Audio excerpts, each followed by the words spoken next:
All right. Welcome to our real session on living and loving 2E, managing relationships in a neurodivergent family. I'm so excited for this session. I cannot wait to introduce everyone to Sarah Norris, but I am going to start by just saying a few things about REAL in case anyone that's here is new to our organization.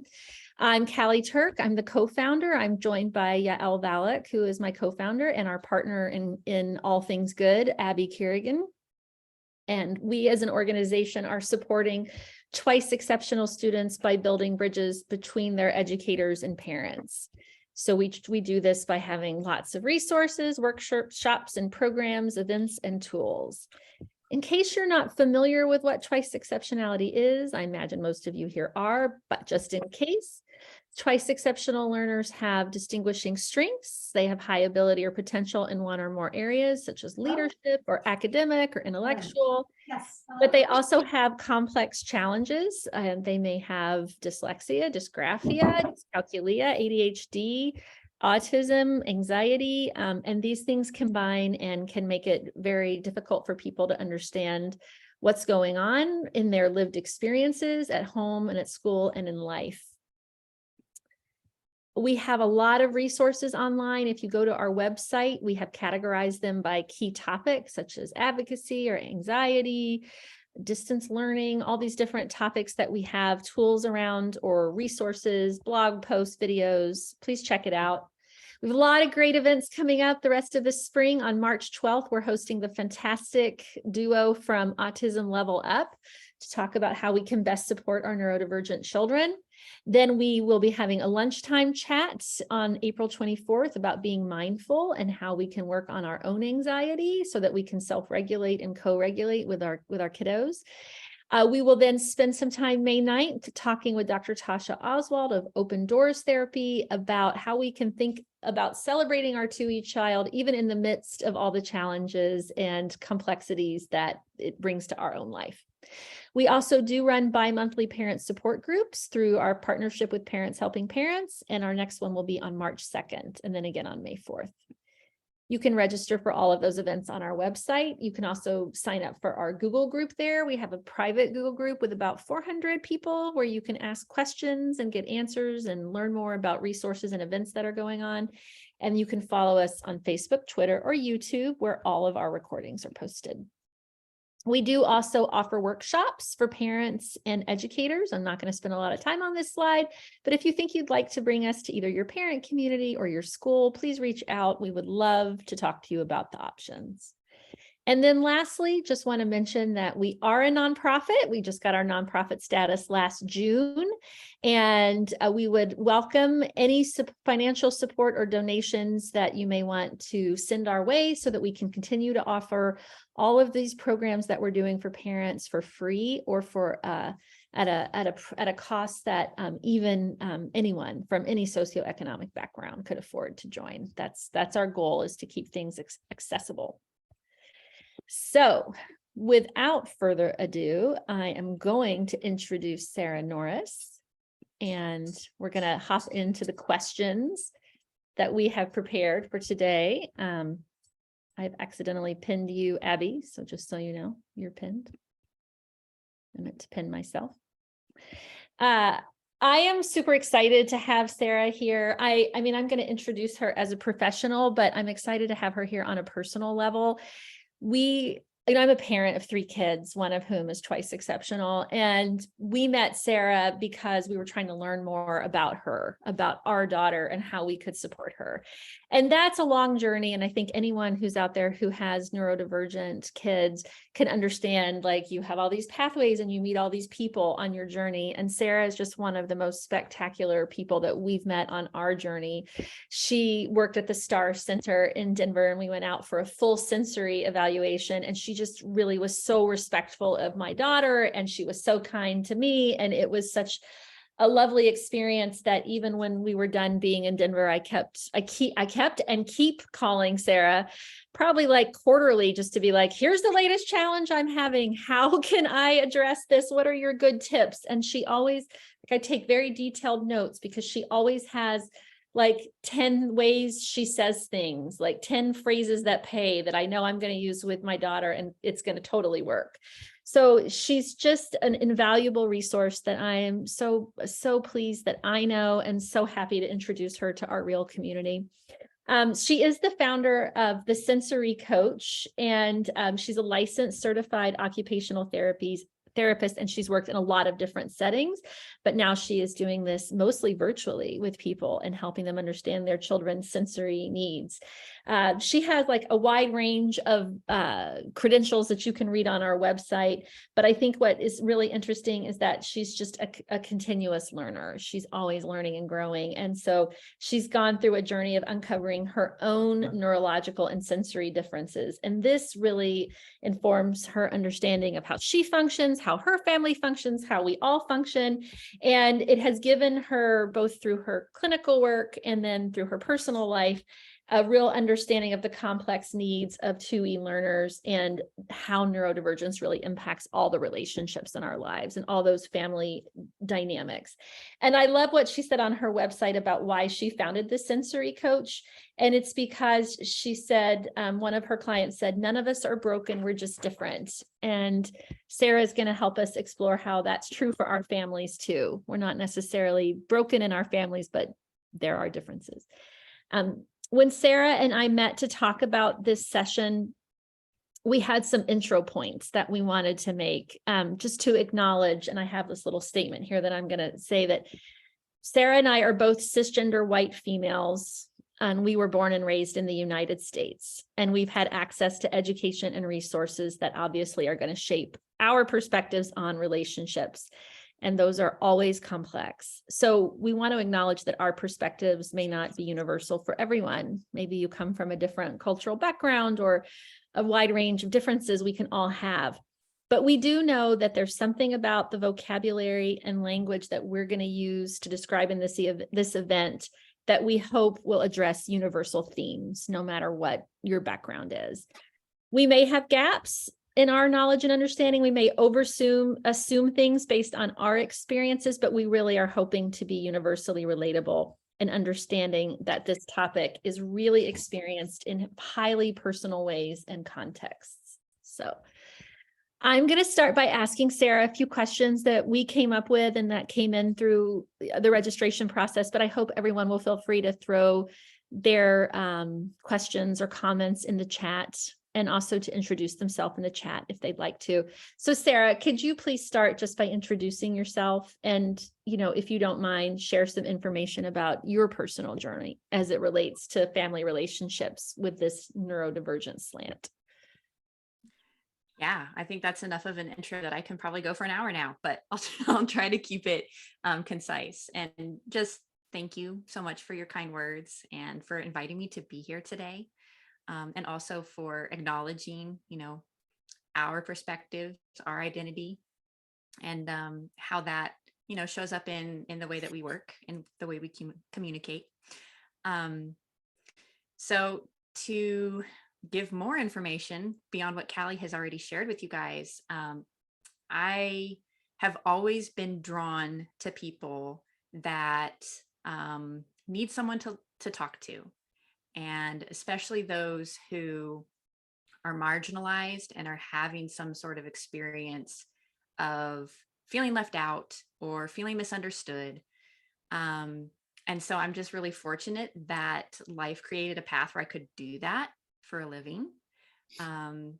So I just find myself to be a professional listener more than anything, and also a professional learner. I do spend most of my money on taking courses and reading books and things like that. And so, I've come to learn that is a way that my twice exceptionality manifests. It's, constantly learning, constantly growing, and then teetering on that brink of overwhelm most of the time of like, I need more. Okay, that's too much. And then to kind of fill out like who I am as a person. I am a mom of 2 really amazing kiddos. My son is in 6th grade now, on an IEP in a public school, and kind of living that mom professional life of like, I used to support families in my position and now I'm living it. Um, and there's a bit of that like, wow, I wish I had known what I know now back then, so I could have been a better support for the families. No better, do better. But also that, wow, this is a lot harder than I ever realized. Um, and then with my daughter, she's in fourth grade and she's on a 504 plan. Um, and same level of difficulty, just different game with her. Um, and I just am so tremendously blessed and also overwhelmed by being a parent. Um, I'm married. I have a co-parent who's on this wild journey with us. He's also twice exceptional, but he's more of the like neurotypical is his identity, which has been an interesting journey. That's really his story to share, not mine. So I'll just leave that there. And then the relationship piece of how twice exceptionality shows up in relationships. I mean, again, huge topic. Try to make it concise. When Callie and I were talking about this in preparation for this, I was like, well, all relationships are messy and challenging, but when you add neurodiversity to the mix, it just takes it up a whole nother level. It amplifies just how hard it is to be in relationship as a human to begin with. Like the needs are more profound and the challenges are greater, but the joy and the connection and the intensity are also so much greater. And it's a both and thing. Yes, it's harder and it's better. That's my opinion.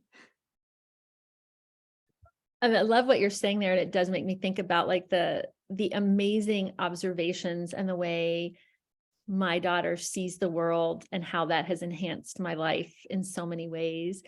Or I was thinking about things I read in other groups about, let's say, like autistic parents of autistic children, and how sometimes they're just creating these beautiful spaces together. And it is easy to think about the challenges, but there are those places where it can be so joyful or beautiful or different and amazing. So, yeah. Well, and I sense that we're in this like period of massive shift, like what our generation had and how we connected. Like some of us had like gifted programs and we had nerddom to kind of dwell and connect with people.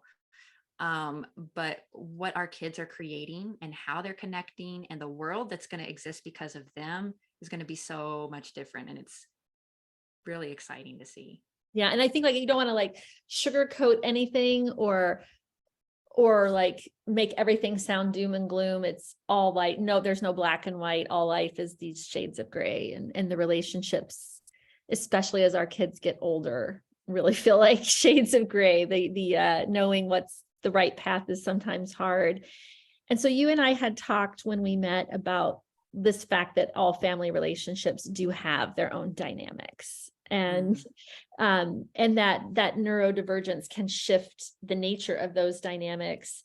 And this can be really true for twice exceptional children because they often have been really misunderstood for a long time before we really come to uncover. It's like that all those layers of the onion, right? And really that full extent of who they are, what their personalities really are, what their strengths are, and what their needs are. Like maybe we thought they were doing great and then they hit a wall, or just so many different things. And so we had talking about the kinds of shifts that you commonly see in families when they have a twice exceptional child. Like what are some of those common experiences that you see across relationships? Oh man, this is such a beautiful question, and so many different places we could take it. But to do like the bird's eye view of the patterns that I notice in families, there's transitions are a very easy way to sort of categorize what I see, and those shifts that happen. So, the transition to parenthood, number one, Like that moment that you either find out that you're expecting a child or you're blessed with a child, through birth or adoption. Um, that is such a massive transition for the parents. And it's a brand new identity that, you know, just happens. And it takes time to find your footing as a parent. And, going through that phase of life, um, I don't know about you, but being a new parent, I discovered all kinds of gaps and weaknesses that I never knew I had. It was like shining a flashlight into all of these dark recesses of me as a person of like, wow, I thought I had stuff together and nope. um, so that's a big one. So just helping parents adjust to parenthood. And that's something you do continuously. I don't know that you ever finish that. Um, and there are things that come up with, revisiting your own childhood through being a parent. And those opportunities to reprocess things again and again. I like to talk about it as an opportunity because it is absolutely challenging and it is painful and hard. But at the same time, it gives you that chance to heal wounds that you didn't even know you had. And I do think there's beauty in that. So the shifts that happen around like, okay, so now your partner is now a co-parent, or isn't, sometimes that happens too. And so there's a lot of shifting that happens there. And then you have this brand new nervous system, whether it's a newborn or it's just new to your family, that you go through this phase of attuning to, of just getting to know, like, who are you, little human being? And, I think before you're a parent, you have this perception of like, babies are babies and they're pretty simple, basic things. And like, you just have to do these 3 things and it's not a big deal. And then all of a sudden you're like, whoa, this is complex. And it got hard fast. And so there's a lot of micro transitions that happen. So it's maybe going back to work if you had some time off, having to go through that transition, starting daycare maybe. And then the shifts that happen are this continuous of like juggling of who's doing the adulting here and which aspect of adulting can I hand off to somebody else, and juggling that can really impact relationships. And that continues again continuously throughout your time as a parent. The other big developmental shifts that happen are around school age, when your children are officially spending more time learning and with others than they are with you. And there's a wide spectrum of when that happens for families. Sometimes it's at 6 weeks old. Sometimes it's, first grade. And so when that shift happens to like the majority of their time is no longer in your care, that can really change the dynamic. And I think the primary caregivers bear the brunt of that the most, of just, now what? How do I deal with, like, I was this person and now I'm not, and kind of some role confusion can happen there. And then, as children develop, they go through these developmental stages of just how they understand themselves and how they interact with the world. And the big ones do happen around those kind of big life transitions. So that transition to middle school is a big one. Transition to high school is again a big one. College, oh my goodness. And then that phase of, I like the term emerging adulthood, of, they may not be ready to be adults, even though they've got their degree and they have their first job. They may still be figuring it out. And that transition happens gradually. And especially as parents, our generation has a bit more involvement with our kids because frankly, they can't afford to live on their own right away. And they don't necessarily have all the skills and the services in place. So there's a lot more of that extended adolescence happening than there used to be. And then I think as your children become parents themselves or get into serious relationships with others, even before that, there's a lot of shifting that happens as you, make that shift into, well, now you're maybe a grandparent, or maybe you're like, you know, put in like this second place position where a primary partner has sort of unseated you. So there's many more, and there's so many different ways that this can manifest, but those are definitely the ones that I see as being like the big shifts and dynamics that, they impact sibling to sibling, and they impact, father to child and mother to child, and all of those like interdynamics, like there's an echo or a ripple. I don't know, this is just as you were talking, this sparked this question for me, which was, you've seen a lot of families as they're going through this transition. Like, you met us when we were just learning about our child and what she really needed and who she was. So I think you've probably seen a lot of families in that situation because of the work you do. And I'm curious, as they're, because you've probably seen them at different points, like, how have you seen that, maybe how have you observed that changes that dynamic of those relationships? I mean, you've had like a view from the outside of families who are going through that transition. And I'm wondering, what are things you've noticed about families when they're going through that awakening? Yeah, I'm gonna target this specifically to like going through the diagnostic process, because that's such a rich place of discovery for everyone. So, and I'm gonna relate this to my own family a bit. Of there is that phase of, Oh, we got to mute someone. Yeah. yep. There is that phase of questioning, of uncertainty, of, is there something here? And oh man, that often can trigger in families, and it just depends on who's curious and who's not quite ready to be curious about that, how that plays out. So a lot of times the dynamic I see is one parent is saying, hey, I really am concerned about this. I can kind of see writing on the wall. I feel like we're heading in a direction that is not good. We need to get support. And oftentimes the other parent is in a position of, what are you talking about? You're crazy. They're fine. I was just like this, or my brother was like this, or there's always a way to explain away those early signs of, oh, they'll grow out of it. And I think there's a lot of unfortunate messaging that we get even from the medical community around it too, of, just the wait and see approach. And, there are times where kids just go through phases and they grow out of stuff. But there is always that like, there might be something here phase. And then there's the exploration phase of, well, where do we even go to see what supports are out there, what information is out there? And often it's the parent who was at first like, something might be up here, that does that takes the weight of that. And it depends on how much communication is going on between, like, if there are two parents, sometimes there's, grandparents involved, or cousins, or aunts and uncles that are part of this conversation.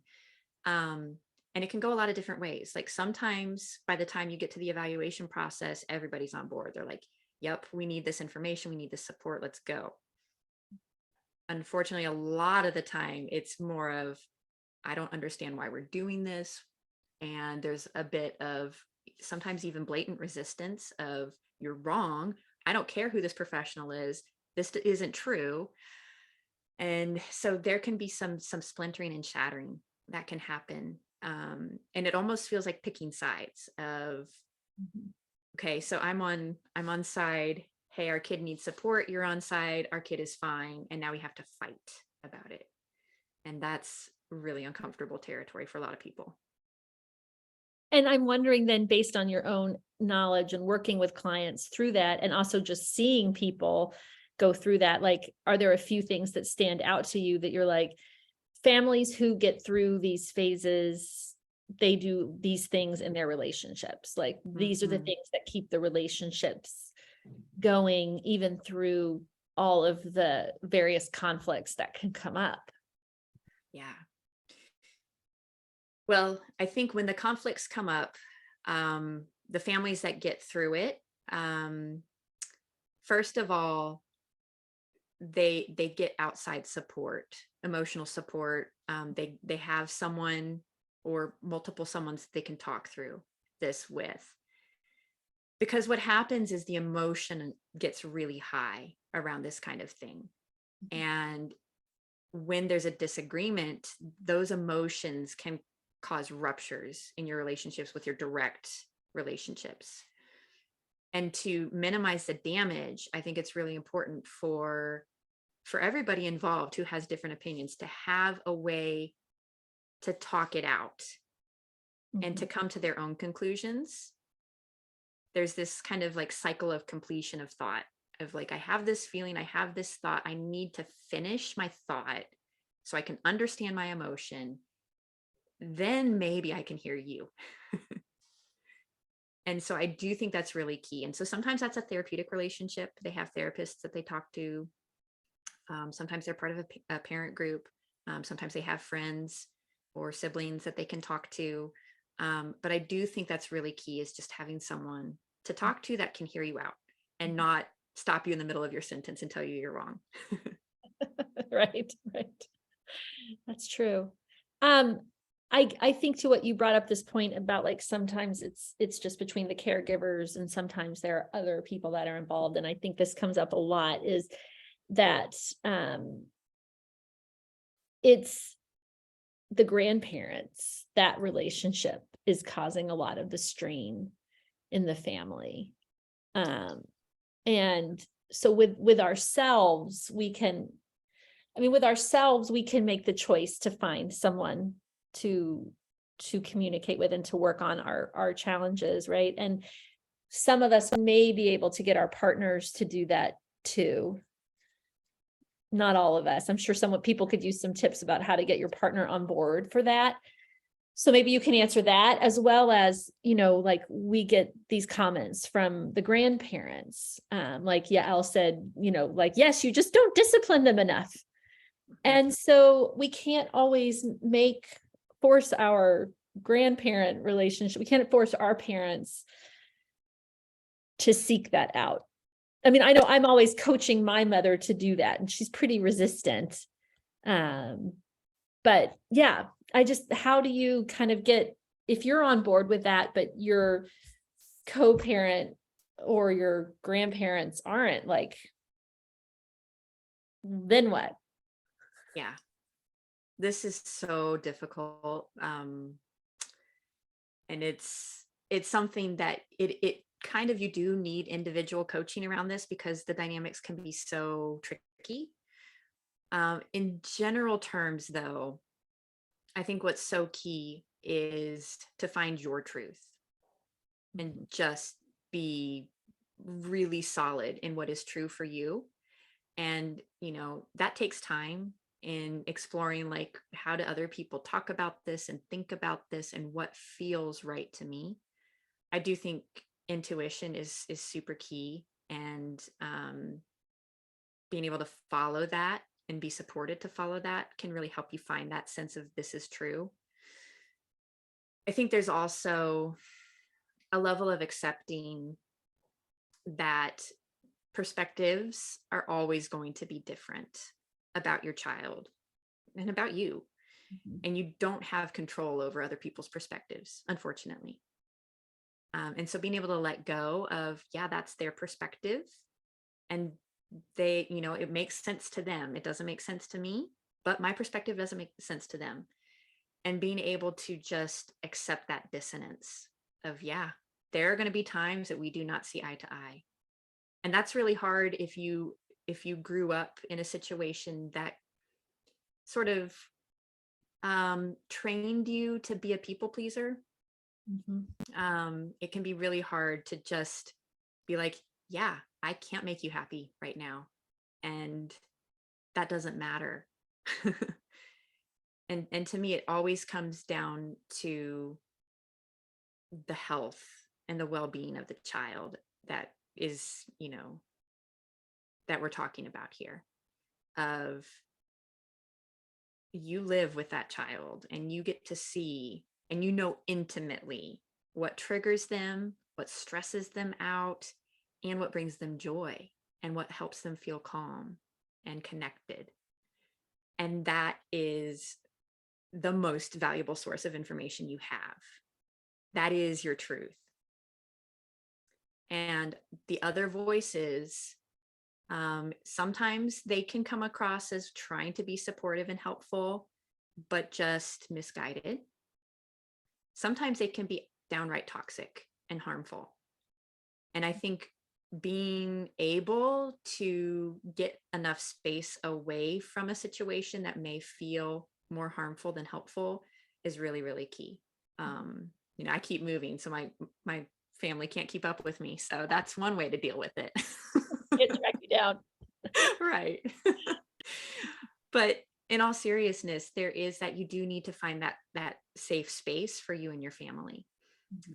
It is harder when you're co-parenting and you feel like you can't find that. And so that's where I do think that, again, finding outside support, finding a place where you can feel heard and that your perspective is validated is key.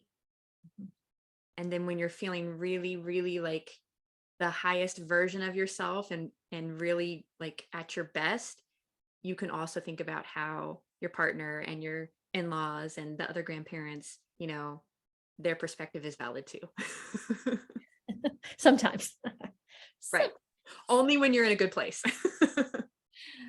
Well, I was thinking about, as you were talking about, ways that I've tried to do some of that, right? Like by using like the Insight Timer app, with all the different meditations it has on it, because they have a lot about, they're not just like sit and be still and be quiet and listen to all the thoughts in your head, or try, they're like, how do you come to acceptance around some of these things? Or how do you manage problematic relationships? How do you give that space? So that's been really helpful for me. Or being on Facebook groups where I can hear like voices of actually autistic people and neurodivergent people, because that gives me so much more confidence in the choices that I'm making, or reading books that are really grounded in the perspective of a neurodivergent person. So those are some of the things that I think have helped me manage then my reaction and response to other people in my family that I want to maintain a good relationship with.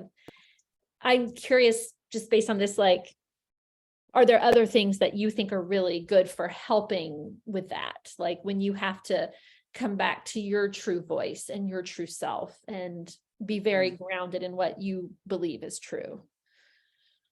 Well, I am the sensory coach, so I'm going to go sensory strategies all the way for sure.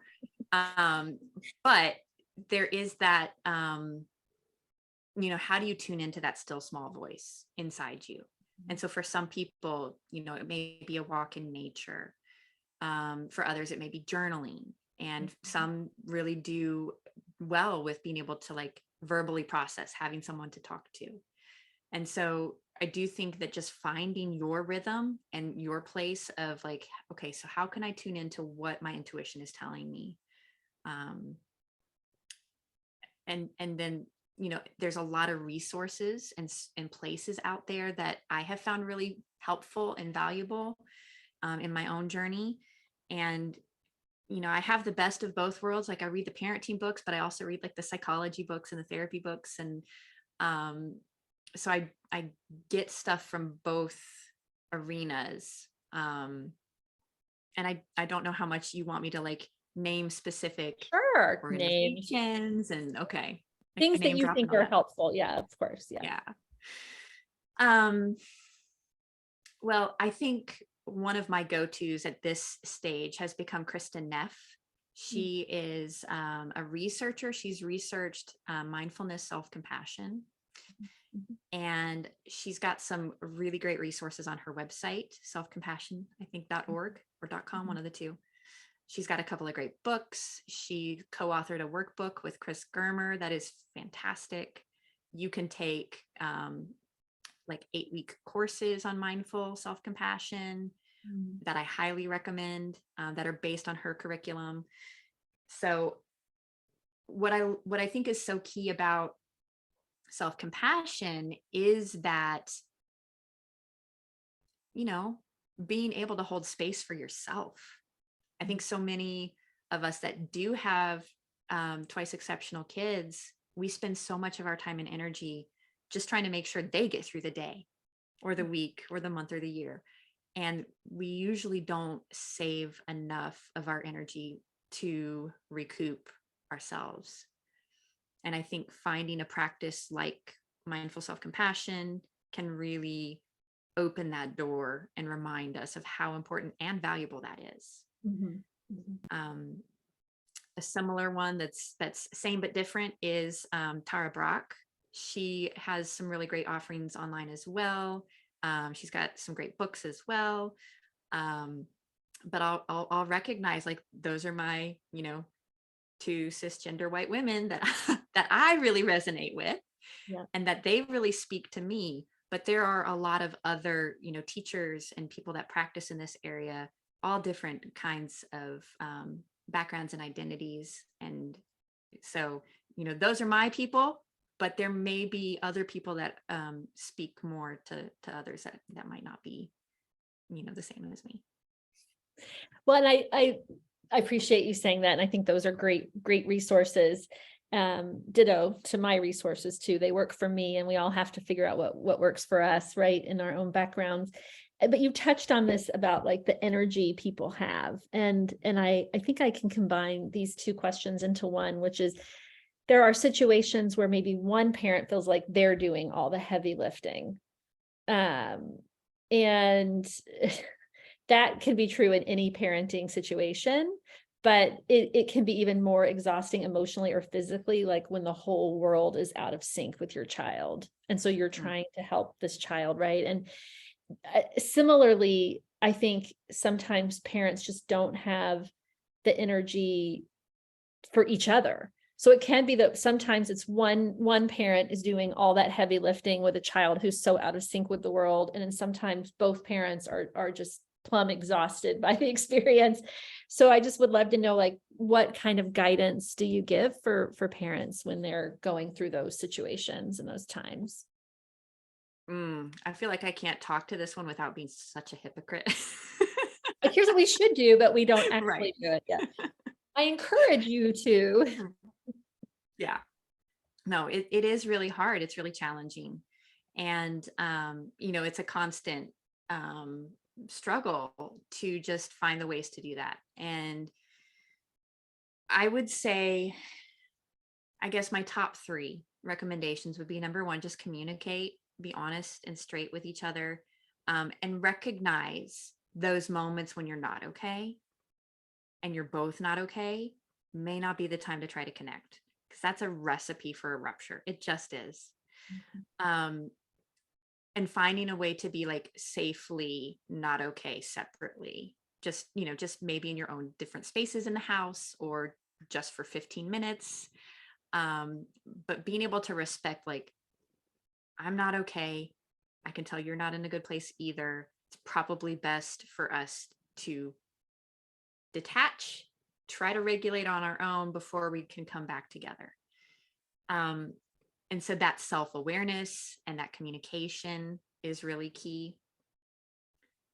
And then I think in those moments, kind of second strategy is, in those moments you are able to connect, when you're both okay enough to have a conversation and be together. um, Sometimes you can discover new things that you can share enjoyment around. So like maybe there's a new TV show or a movie or a video game or an activity that you can do together. You can do a date, but being really flexible about like what you think dating as parents can and should look like. Um, so, you know, looking for those opportunities of, hey, maybe you can both grab lunch while the kids are at school.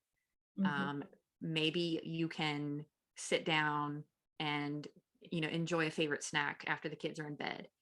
But trying to find that shared enjoyment somehow, some way, is another huge way to just cope together. And you may not even be in that like true co-regulation capacity like we have to be for our kids. Like we have to support and we have to hold space for them. but you can be in this kind of like parallel self-regulation capacity that I think is really powerful of like, okay, you're kind of doing your own thing. I'm kind of doing my own thing, but we're sharing space and we're in this together. And that can sometimes be enough. And then the third strategy that I would share is finding a relationship support that works for you. So some people really benefit from couples therapy, and that can be a really powerful support to get through these tough times. There are some pretty cool apps out there. There's I can't remember what it is, but it's like a table topics kind of thing app. I think it comes from the Gottman Institute, but it's just basically like conversation starters for like, how do you have conversations with someone you love? And it just gives you ideas of things to talk about that can, if you get stuck in a rut of like, we just talk about the kids and how bad things are, having just like, well, maybe we can talk about like something else for once. And that kind of app is a good place to get inspiration on that. But yeah, the Gottman Institute also has like a marriage minute email that they'll send out. I think it's weekly, or maybe it's daily. I think it's weekly though. And it'll just give you this like very short, like less than 5-minute read, just a tip of a way to keep your marriage alive.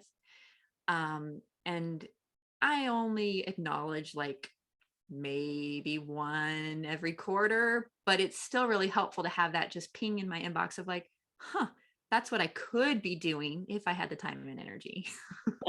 I mean, at least it's like on your mind. There's Exactly. an awareness there. You're not just totally ignoring it. There's something that's reminding you to at least think about it. So Exactly. I mean, I think Yep. those are really good resources. And I want to ask you one more question before we turn to the audience, and then I'm going to share one question for later. But I think the resources you mentioned are really good. Some people are like, I mean, I know some people probably on this call even are really in the depths, and trying to even think about finding time is, I mean, for anything, like they're just exhausted, and worn out. And so having that time to nurture their love for one another as co-parents, or to nurture love in their family, just seems really overwhelming. So I wondered if there's like one tip or a set of like a few tips or resources that you would recommend to parents who are really in that space, just even something small they could do to give them a little bit of hope. Yeah. I like to think about seasons, and there are seasons of growth and there are seasons of change. And then there are seasons where, things are not going well and we kind of go into the dark. And so that would be the winter. And there's actually a book out there, I think it's called Wintering, kind of about this as like just a phase. It's a part of the cycle of life. And it can be really hard to recognize you're in a winter cycle of, everything feels like it's just crumbling and dying off, and I have nothing. And the good news is that these cycles are never permanent. They really do metabolize and shift and change, and the spring will come again. It really will. And I've lived it enough times now. My kids are 11 and 9, and I've been married for, I think it's 18 years now. So like, I've been around this long enough to know that yes, the darkness comes and it goes away. It really does. And so just holding on to that hope and that promise, and letting yourself hibernate, letting your life get as small as it needs to get. I talk to clients about cocooning. Like, it's okay to go into a cocoon for a phase. Like that is what you intuitively need. And there is something that changes and shifts when we do that. That if we allow it, rather than fight it, just allow it to happen, it cycles, and then we come out the other side and things happen that we couldn't have imagined ever being possible. I think when you were saying about cocooning, there's the metaphorical cocooning, right? Like where you just hunker down at home. But I'm thinking about when we were with you at Star Institute, an actual like cocoon shaped places and spaces where you could spend time. So that's a beautiful analogy. I do want to shift to some of the questions that we've got either from people when they registered or now Christine Zahner put one in the chat, which I think is really interesting because we actually are working with a parent on a blog post that she's writing about how do you find your community? Like, how do you find a community of people and have relationships when you have these differently wired kids? And so this question is that one of the things you mentioned is finding someone to talk to about your situation, and interested in whether you have any tips on finding people who can work with our unique families. So a lot of the families, I think, and this is her situation that she's outlining here is very similar to the woman who's working on the blog post. Like, if you have children and even the parents, let's say, even who are profoundly gifted and have all kinds of sensory processing and auditory processing, anxiety and trauma, and all these things that we have in our families, it can be difficult to find a therapist or communities that can give you support. So do you have any tips on finding those people or those communities?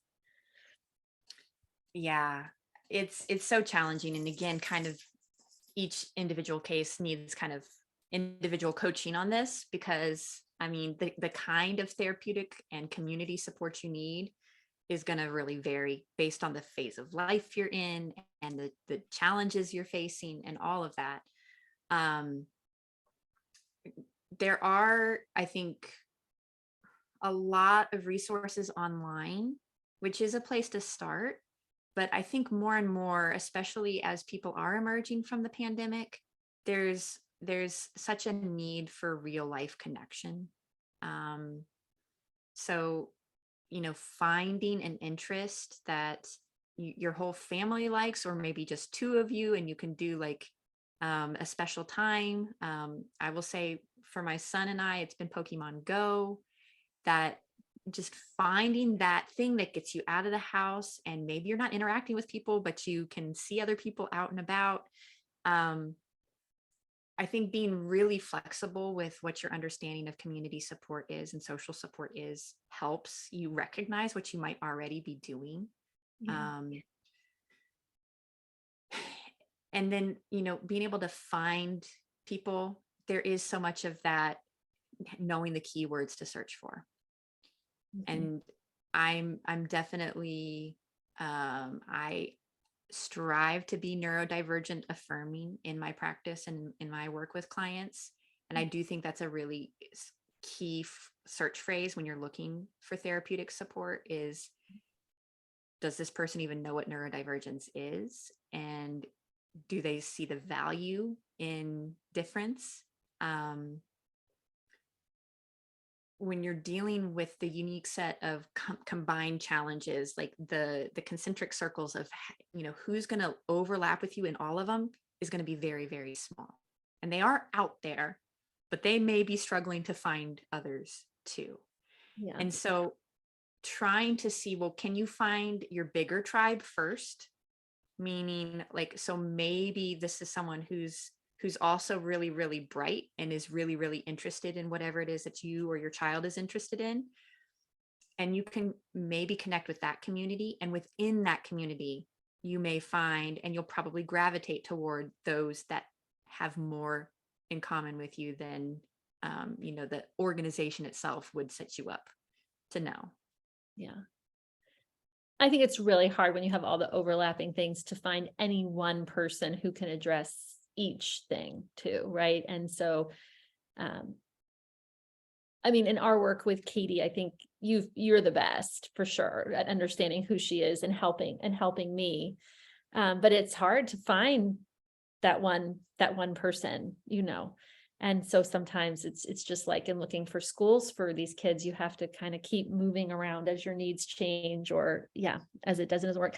I hate to, like, I don't want to over promote real, but I think this happens a lot in our parent group. People post these kinds of questions, and then hearing from other parents who are in similar situations who they're working with at least gives you a starting point, but it is really hard to find that exact fit.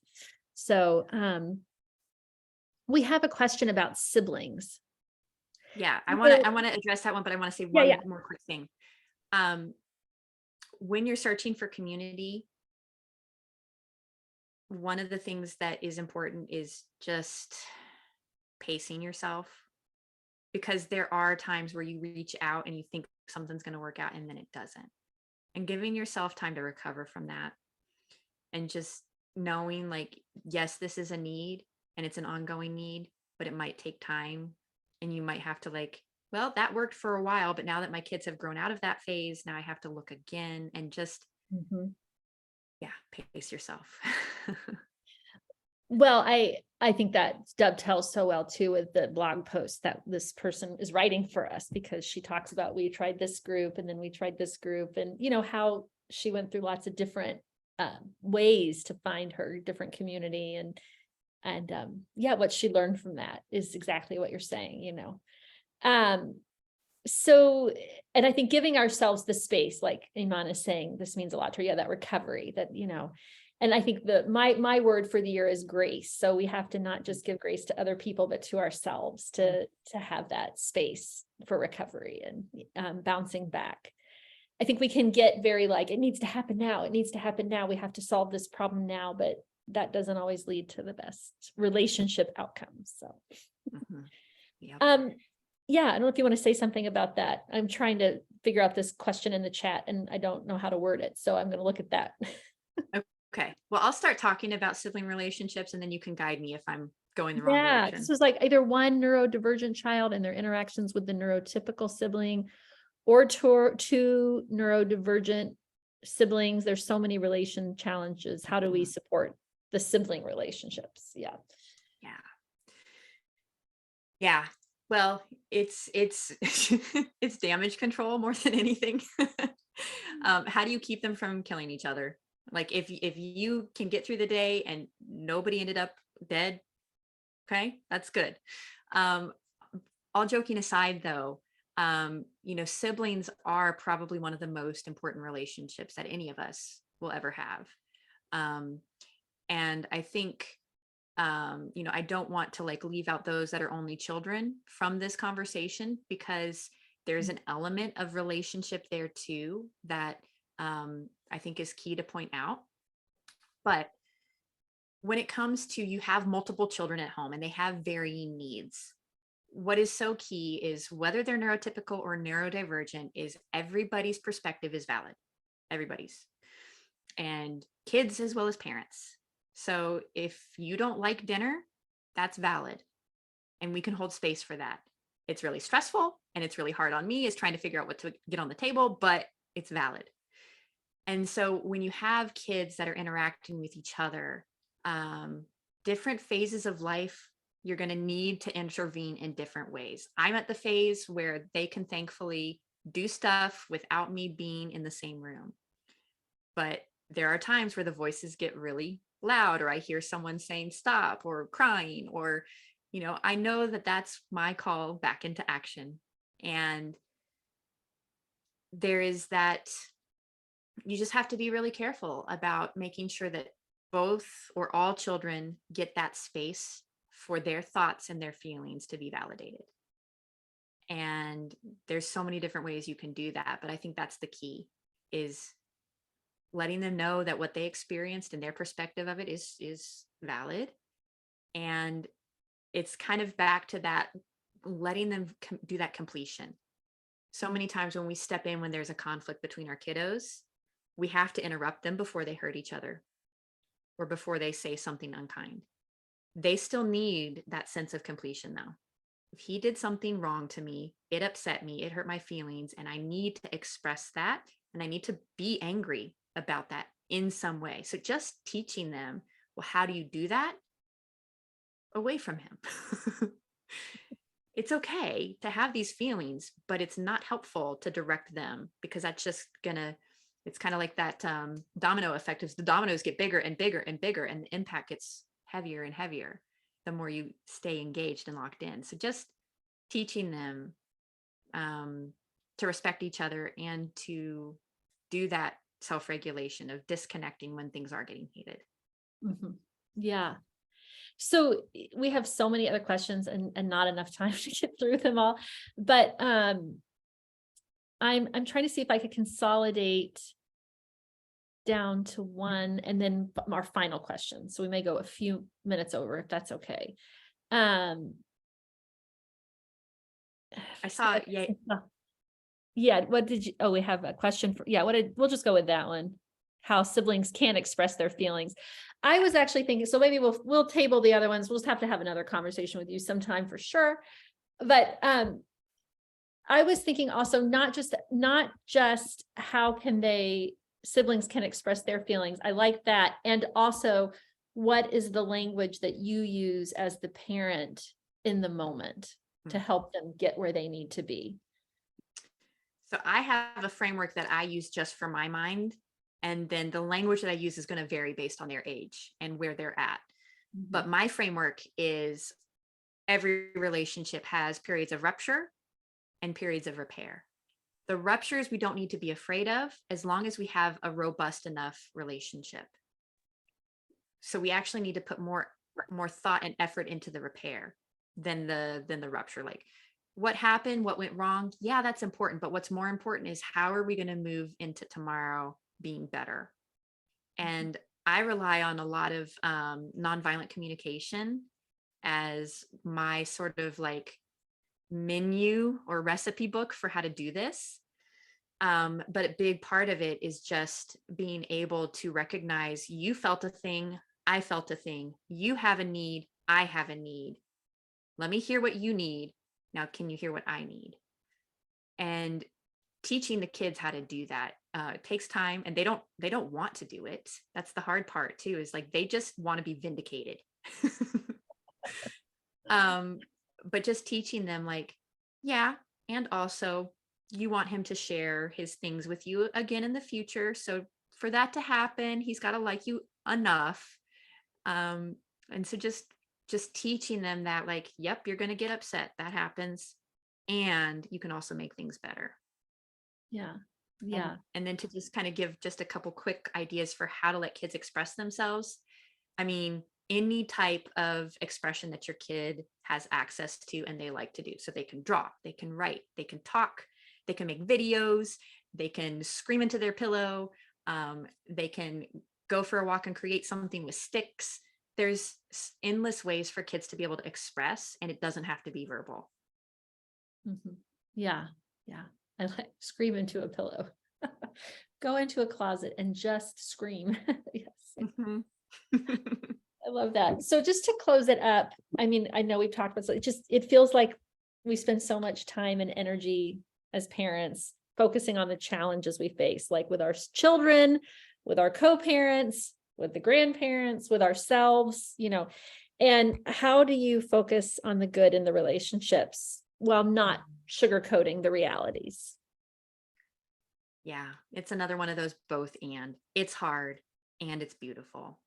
And being able to try as much as you can to be mindful of the beauty when it does come your way, of wow, my daughter just painted the most amazing thing, and it's beautiful, and the colors and the lines and the composition, and absorbing that and really like savoring that and soaking it up.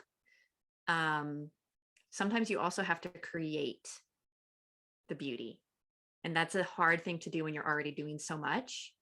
But knowing, for example, that my family has moments of magical connection when we go in nature together, that even though it's like 15 degrees outside and nobody wants to go outside, making it happen and then allowing that magic and beauty to unfold, because it's there. And it's just figuring out what are the factors that set your family up for those moments to emerge, and then just doing those on purpose. Yeah. Which I think you're just so being observant about when those moments happen so that you can, make them happen more. It's just beautiful. I'm so glad we got to spend this hour with you, Sarah. And I hope everyone feels like they're walking into Valentine's Day with some good tips on how to strengthen their relationships and build on the love that exists in their families, and and just has a beautiful, not just a beautiful Valentine's Day, but just a beautiful life with their families. They're each unique. There's no one answer, but you've given us all a lot to think about, consider, and how we frame our relationships. So thank you. Thank you so much. Thank you so much for having me. It's been so fun catching up with you and talking about this. Yeah, I could talk to you for like the whole afternoon, but we'll have to end it there for now. Darn. All right, I'm going